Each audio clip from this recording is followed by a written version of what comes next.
Sir இந்த கரூர் விவகாரத்தில் CBI விசாரணைக்கு உச்சநீதிமன்றம் இல்லை, சிபிஐ விசாரணைங்கிறது நாங்கள் எப்போவுமே அதை ஏற்கிறது இல்லை. ஏன்னா அது ஒரு இந்த மாநில உரிமைக்கு, மாநில தன்னாட்சிக்கு எதிரானது. அது ஒரு அவமதிப்பாக நான் பார்ப்பேன் எப்போவுமே. இப்போ எங்களுடைய காவல்துறை விசாரணையில் என்ன குறை? இப்போ நம்ம அரசு தோல்வியை ஒத்துக்கொள்ளுதா? இல்லை இந்த மாநிலத்தில் எல்லாமே நீங்கள் மாநில உரிமை பேசிட்டு இப்போ சிபிஐயில் இருக்கிற அதிகாரிகளுக்கு 2-3 மூளை இருக்கா? அப்படி ஒன்றும் இல்லை. இப்போ இத்தனை ஆண்டுகளில் சிபிஐ விசாரித்து நிரூபித்த ஒரு பெரிய இது ஏதாவது ஒரு வழக்கு இதை நியாயத்தை பெற்றுக் கொடுத்துச்சு அப்படி ஏதாவது சொல்லுங்கள் பார்ப்போம். இது தமிழ்நாடு அரசுக்கிட்ட இருக்குது, சிபிஐ மத்திய அரசுக்கிட்ட இருக்குது, இந்திய ஒன்றிய அரசுக்கிட்ட இருக்குது. நம்ம நினச்சிக்கிட்டு இருக்கோம் நீதிமன்றம், தேர்தல் ஆணையம், அமலாக்கத்துறை, வருவாய்த்துறை, இந்த வருமான வரித்துறை, இந்த மாதிரி இந்த மத்திய புலனாய்வுத்துறையெல்லாம் தனித்த அதிகாரம் கொண்ட தன்னாட்சி அதிகாரம் பெற்ற அமைப்புகள் என்று நம்பிக்கொண்டிருக்கோம். அது ஆட்சியாளர்களுடைய 5 விரல்களைப் போல இருக்கும். அது நீட்னா நீட்டும், மடக்குனா மடக்கும். அதனால் அதை பேசி பயன் இல்லை. சிபிஐ விசாரணையில் என்ன வந்துடும் சொல்லுங்கள்? ஒரு 2 மாதத்தில் விசாரணையை இது பண்ணி அறிக்கை தாக்கல் பண்ணி ஒரு முடிவுக்கு கொண்டு வருமா சிபிஐ? சொல்லுங்கள். புலன் விசாரணை, அவங்களுடைய புலன் விசாரணை நல்லா இருக்காது. எங்கள் அண்ணன் செல்வமணி எடுத்த கேப்டன் விஜயகாந்த் நடித்த படம் புலன் விசாரணை வேணால் நல்லா இருக்கும். சும்மா சொல்லிக்கிறது தான். அதை ஒரு விசாரணை போடு, ஒரு கமிஷனை போடு, தனிநபர் ஒரு நீதிபதி பேரில் ஒருத்தர் தலைமையில் ஒரு விசாரணையை போடு. அப்படின்லாம் என்னென்னா டேக் டைவர்ஷன். சாலையில் போயிட்டு இருக்கும்போது டேக் டைவர்ஷன் போடுவான். இந்த பக்கம் திரும்பி போ, அந்த பக்கம் திரும்பி போ, திசை திருப்பி விடுறது தான். இப்போ சிபிஐ விசாரணை இருக்குது, நம்ம ஒன்றும் சொல்ல முடியாதுன்ட்டு போயிடுவீங்க. இதுதான் நடக்கும். இப்போ நீதிமன்றத்தில் வழக்கு இருக்குன்னு ஒன்றும் சொல்ல மாட்டேன். இப்போ சிபிஐ கிட்ட இருக்கு விசாரணை, அது வந்தவொடனே பேசுவோம். ஒரு மாநில தன்னாட்சி போராடி மாநில உரிமைன்னு பேசிக்கிட்டு இத்தனை லட்சம் காவல்துறையை வச்சுக்கிட்டு இவ்வளவு அறிவார்ந்த ஒரு படையை வச்சுக்கிட்டு அது விசாரிக்கிறது சரியாக இருக்காது. எனக்கு சிபிஐ விசாரணைன்னா நீயே எடுத்து கொடுத்துறது. சாதிவாரி கணக்கெடுப்பா அது மத்திய அரசு தான் எடுக்கணும், இந்திய ஒன்றிய அரசு தான் எடுக்கணும். அப்போ அருகில் இருக்கிற மாநிலத்தில் சீதாராமையா எடுக்கிறாரு, அது என்னது? பள்ளிக்கூடத்துக்கு 10 நாள் விடுமுறை விட்டு எடுறான்றப்பல இங்கே எடுறான்னா அங்கே வேண்டி கொடுத்துறது. ஆனால் வெளியில் மாநில சுயாட்சி, மாநில உரிமையை காப்பாற்றுவோம், மாநில தன்னாட்சின்னு பேசுறது கேவலம். இது ஒரு தேசிய அவமதிப்பு, ஒரு மாநில அவமதிப்பு, எங்களுடைய காவல்துறை படையை அவமதிக்கிறதாக தான் நான் பார்க்குறேன். விசாரணையே ஆரம்பிக்கல, அதுக்கு சிபிஐ போனேன். இது ரொம்ப கொடுமையாக இருக்கும் பாருங்க. இவங்க எப்படி பண்ணுறாங்கன்னா, அக்ஷரா கார்க் அவர்கள் தலைமையில் ஒரு விசாரணையை இந்த தம்பி விஜயுடைய கட்சிக்காரங்க வேணாங்கிறாங்க. இவங்க இந்த சிறுநீரக திருட்டுக்கு இருக்குல்ல, அதுக்கு இவங்க போட்ட நீதிமன்றம் போட்ட ஒரு அதிகாரியின் விசாரணை இருக்குல்ல, அது அரசு வேணாங்குது. எப்படிப்பட்ட ஆட்சி முறை நடந்துக்கிட்டு இருக்குன்னு நீங்கள் பாருங்கள். ஏன்னா அந்த அதிகாரி உண்மையை கொண்டாந்துட்டானா சிக்கல்னு அது நாங்கள் சொல்கிற அதிகாரியை போட்டு நியமிங்குது. இவர் இந்த அதிகாரி எங்களுக்கு பயம், இவரை விசாரிங்க, சிபிஐ விசாரிங்குது. என்ன பயம்? நேர்மையாளனுக்கு என்ன பயம்? எப்போ வேணாலும் விசாரியா வாயா, அதானே நேர்மையாளனுக்கு அழகு. இதில் என்ன உங்களுக்கு பயம்? இது மாதிரி ஒரு கொடுமை எப்படி இருக்குன்னு பாருங்க. சொல்கிறது மட்டும் நீங்கள் சிறுநீரக திருட்டுன்னு சொல்லிடாதீங்க, அது சிறுநீரக முறைகேடுன்னு சொல்லுங்க. அதுக்கப்புறம் மது பிரியர்கள் என்று சொல்லுங்க. ஒவ்வொன்றுக்கும் பேர் பாருங்க. நோயாளிகள்னு சொல்லிடாதீங்க, மருத்துவ பயனாளிகள்னு சொல்லுங்க. அப்படின்னா ஊழல் லஞ்சம் வாங்குறவங்கள லஞ்சம் பெற்றுட்டார் ஊழல்வாதின்னு சொல்லாதீங்க, பண பயனாளிகள் என்று சொல்லுங்க. அப்படி சொல்லுவோமா? இவங்கள மாதிரி ஒரு கேடுகட்ட கூட்டத்தை நீங்கள் பார்த்துருக்கேன். நான் சொல்றது நீ ஏன் சொல்லக்கூடாது? நான் லஞ்சம் வாங்கிட்டேன், நீ ஏன் சொல்ற? பண பயனாளிகள் அப்படி சொல்ல வேண்டியதானே? அப்படி சொல்லுவோமா? அப்படி சிரிக்காத, அப்படி சொல்லுவோமா? இவங்க கொடுமையானவங்க. இலவசம் வேணாம்னு சொல்லுவேன், விலையில்லா மடிக்கணினி, விலையில்லா கிரைண்டரு வருவாங்க. நமக்கு கொடுக்கும்போது விலை இல்லை, அவங்க வாங்கும்போதும் விலை இல்லையா? தயாரித்து சும்மா கொடுத்துட்டானா? இவங்களை ஒழிக்கணும். அதை மட்டும் நீங்கள் கவனத்தில் வச்சுக்கணும். வேற ஏதாவது கேள்வி? திருமாவளவன் அவர்களுடைய அந்த வழக்கறிஞர் தாக்கப்பட்ட விவகாரத்துல அவர் முறைச்சாரு, அதனால 2 தட்டு தட்டினாங்க அப்படின்ற மாதிரி திருமாவளவன் அதுக்கு கருத்து சொல்லியிருக்கிறாரு. அது எப்படி பாக்குறீங்க? அது தெரியல, எங்கள் அண்ணன் இதில் ஒன்றும் எனக்கு கருத்து இல்லை, அது ஒன்றும் கருத்து இல்லை. அது இப்போ எங்கள் அண்ணனை முறைச்சா நானே அடிக்கத்தான் செய்வேன். இப்போ நீங்கள் எங்கள் அண்ணனை முறைச்சா நானே அடிப்பேன். அது தவறாக சரியான்னு தெரியல, எனக்கு தெரியல. நீங்கள் நினைக்கிற மாதிரி அது அந்த இடத்துல போய் நம்ம கருத்து சொல்கிறதுக்கு இல்லை. அது குடும்ப சண்டையாக மாறிடும். வேற ஏதாவது சொல்லுங்கள்.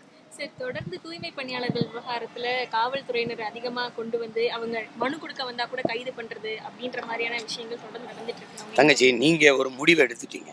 நீங்கள் இந்த துப்புரவு பணியாளர்களுடைய வேலையை தனியார் முதலாளிகளுக்கு கொடுத்து எங்களை ஒப்பந்த கூலிகளாக மாற்றுறது முடிவெடுத்துட்டீங்க.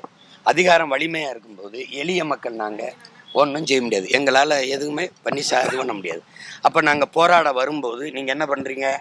அந்த கோரிக்கையை ஏற்காமல் 10 நாள் 15 நாள் வெயிலில் போடுறீங்க, எங்களை பட்டியும் போடுறீங்க. அது மக்களுக்கான அதிகாரம்னா மக்கள் வீதிக்கு வர வைக்காது. வீதிக்கு வந்து போராடுற நிலைமை வந்தால் உடனே அதை கேட்டு தலையிட்டு தீர்வு காணும். இது மக்களுக்கான அதிகாரம் இல்லை, முதலாளிகளுக்கான அதிகாரம்ங்கிறத திரும்ப திரும்ப அவங்க நிரூபிக்கிறாங்க. நீங்கள் இதிலேயே திருப்பி இதை கேள்வி கேட்டிருக்கீங்க. நீங்கள் அதை எதிர்த்து கிளர்ச்சிக்கு வரணும். அதுதான் இங்கே இருக்கிறது. ஒரு துப்புரவு பணியாளரை கூட தன்னகத்தை வச்சுக்க முடியல. இப்போ என்ன, இப்போ காவல்துறையை கொடுக்காதுன்னு நீங்கள் நினைக்கிறீங்களா? இராணுவத்தை கொடுத்துருச்சு, 100 விழுக்காடு அந்நிய முதலீடு வந்துருச்சு. காவல்துறையை கொடுக்காதுன்னு நினைக்கிறீங்களா? அவங்க தான் நல்லா உங்களை பராமரிச்சுக்குவாங்க. நீங்கள் போங்க, இன்னும் 10 வருஷம் இவங்ககிட்ட கொடுத்தீங்கன்னா கதையை முடிச்சு விட்ருவாங்க. எல்லாம் போயிடுச்சு. கல்வி, ஆசிரியர்கள் முதலாளிகள் தனியார் முதலாளிகளினுடைய பணியாளராக மாறிட்டாங்க. மருத்துவர்கள் தனியார் முதலாளிகளுடைய பணியாளர்களாக மாறிட்டாங்க. அப்படிங்கும்போது ஒரு முதலாளி இதுக்குள்ளே வரும்போது அவனுக்கு லாப தேவை தான் இருக்கும், மக்கள் சேவை இருக்காது. இந்த யதார்த்த உண்மையை என் அன்பு சொந்தங்கள் புரிந்து கொள்ளணும். அப்புறம் கொடுத்துட்டு அவன் நல்லா வேலை செய்யலை, அது கிடைக்கல இது கிடைக்கலன்னு பேசுறது தப்பு. இப்போ துப்புரவு பணியாளர்களை கூட நம்ம வச்சுக்கிட்டு துப்புரவு செய்ய முடியல, நாடு குப்பமேட தானே ஆகும்.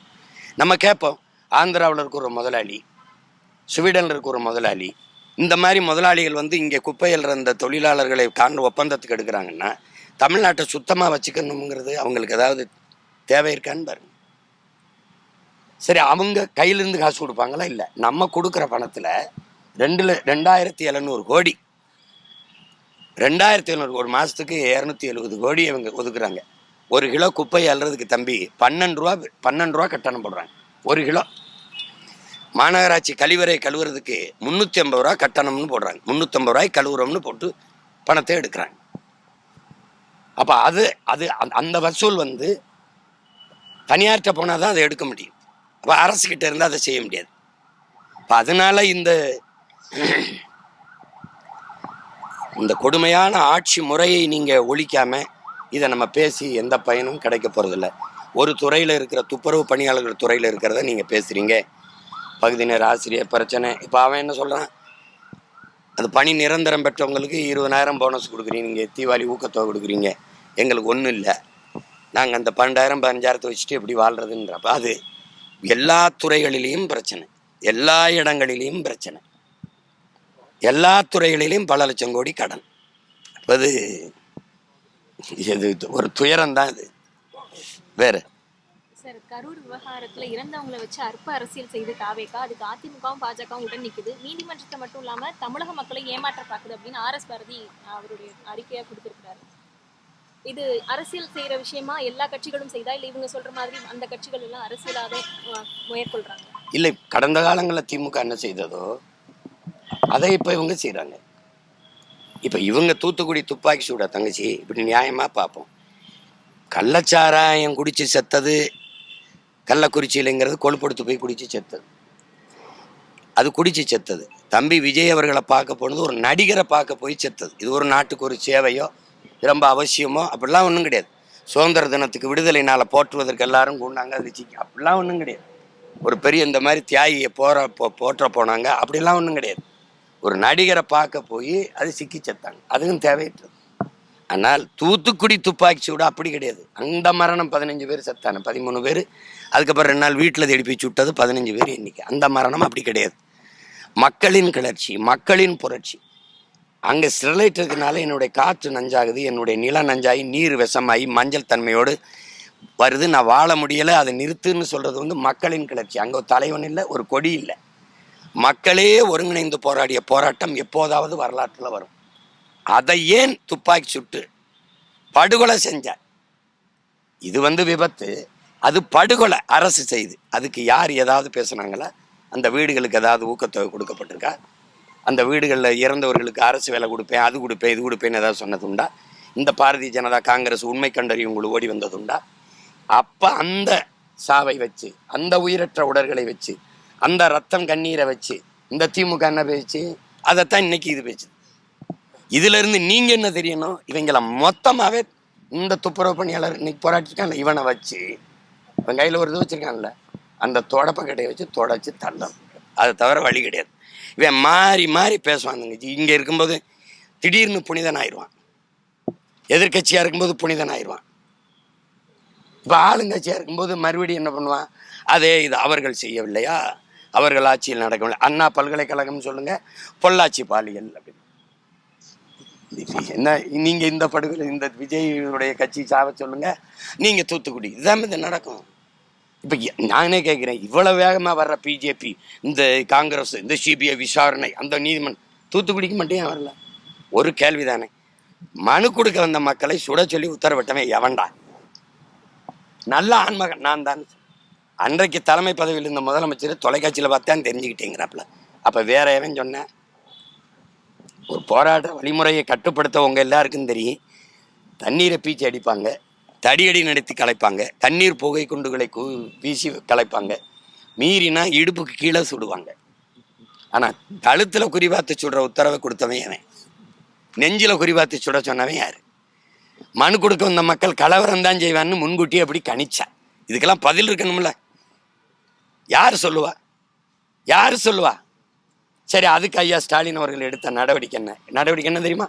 துப்பாக்கி சூட்டில் ஈடுபட்ட அத்தனை அதிகாரிகளுக்கும் பதவி உயர்வும் பணியிடம் மாற்றமும் செஞ்சதுதான். இந்த கொடநாட்டில் 5 பேர் செத்துருக்கான். அவன் யாரு? ஆப்பிரிக்காலேருந்து வந்தானா? எவனா இருந்தாலும் மானோட உயிர் தானே. கொன்றுக்கான். யார் கொண்டான்?